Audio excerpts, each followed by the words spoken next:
ঈদ সামনে রেখে বাড়ি ফেরার পথে সদরঘাটে লঞ্চের ধাক্কায় পিষ্ট হয়ে প্রাণ হারালেন দুজন যাত্রী। রাজধানীর সদরঘাটে বিকেলে এই দুর্ঘটনা ঘটে।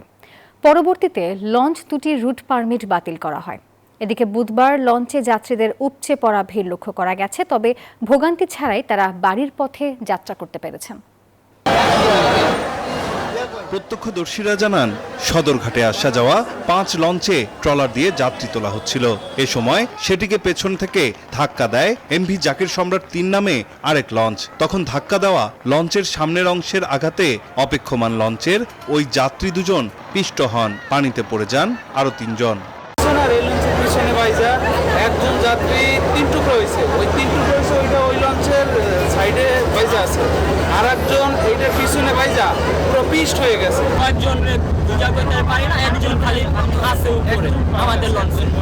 ঘটনা তদন্তে কমিটি গঠন করার কথা জানিয়েছেন নৌ প্রতিমন্ত্রী।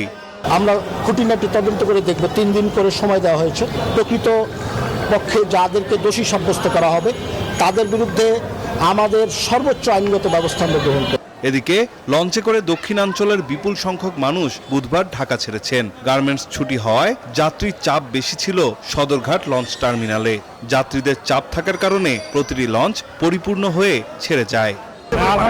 আলহামদুলিল্লাহ ট্রাভেলটা খুব ভালো মনে হচ্ছে, যেহেতু লঞ্চের জার্নিটা খুব ভালো হবে এবং আপনার যে সিকিউরিটি সার্ভিসটা সেটাও ভালো দেখতেছি। বাড়িতে ঈদের সময় সব সময় প্রচুর ভিড় হয়। ঈদের সময় ভাড়া খুব একটা বেশি রাখে না, সবসময় যেরকম রাখে ওরকমটাই হয়। ভাড়া বেশি না, আগের মতো ভাড়া বেশি না, 350 টাকা ভাড়া। তবে লঞ্চে বাড়তি ভাড়া নেওয়ার কোনো অভিযোগ ছিল না যাত্রীদের। নাইম আল চিকো, নিউজ 24, ঢাকা।